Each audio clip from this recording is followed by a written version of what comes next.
Hello, my name is Sim Kelly, and I'm currently a junior at Sacred Heart University. I'm double majoring in accounting and finance in the Jack Welch College of Business.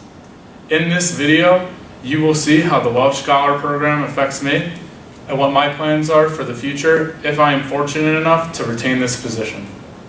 Now, at the time, my Welch Scholar colleague Jake and I were interested into going into equity research as a potential career path. What we wanted to get out of our project was to learn how to properly perform research on individual companies.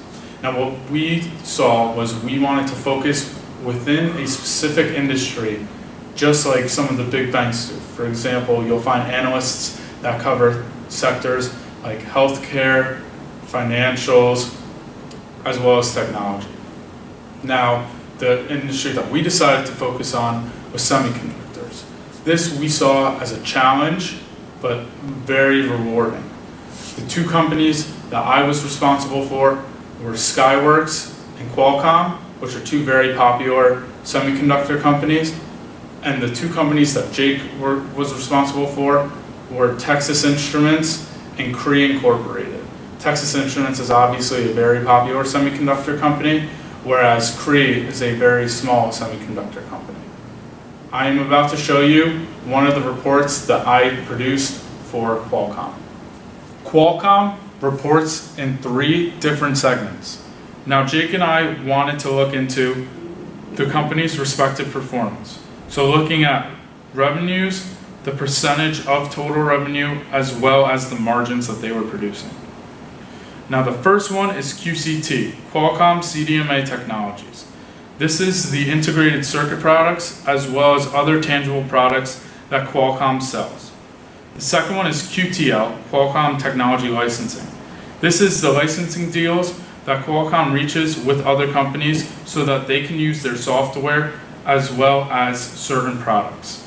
QSI is Qualcomm's Strategic Initiatives reportable segment. Now, this is essentially just a segment where Qualcomm makes strategic long-term investments. So if we look at the revenue breakdown, we see that over the past 3 years, revenue has declined, and not only as an actual nominal figure, but as a total percentage of revenue. Now, when I was reading into the 10K, I saw that there was a shift in the consumer demand from a premier chip to a lower quality chip.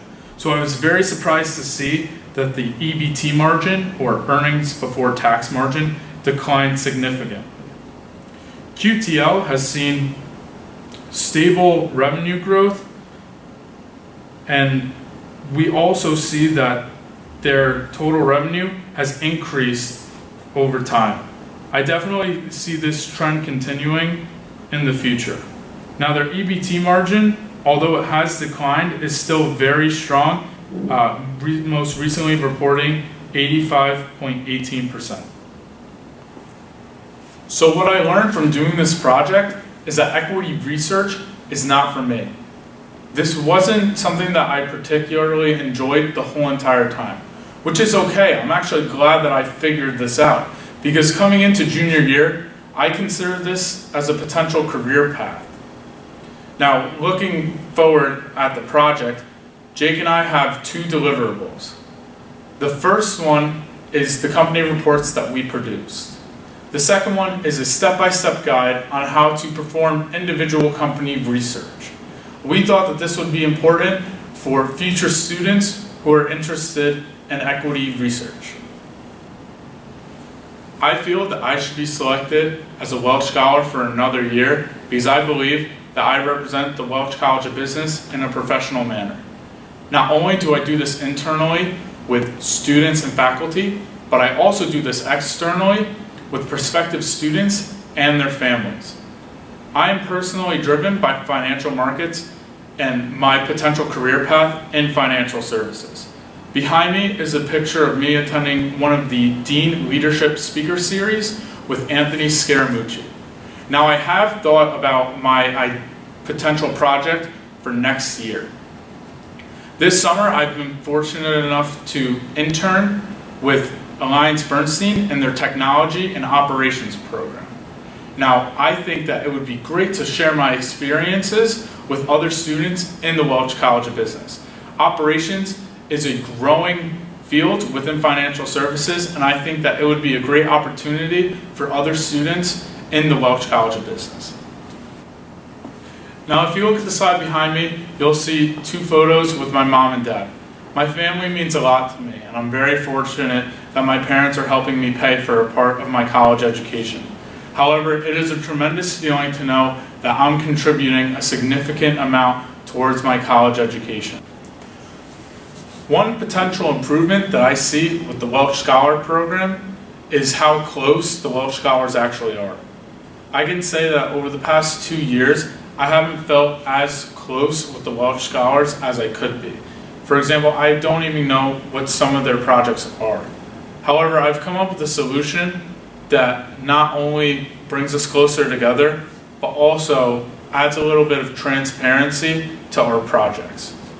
So the first is to simply just meet up more, whether that is a Welch Scholar dinner or other exclusive Welch Scholar events. I think that being part of this select group should definitely have benefits outside of the Welch Scholar project. Now, I also think that in order to increase the transparency of these projects with fellow Welch Scholars, there should be a monthly Welch Scholar newsletter or email update that shows our progress on our own individual projects, as well as when we may be presenting it, what deliverables may be coming out in the near future, etc. And I think that this will kind of create a sense of community. This concludes my presentation.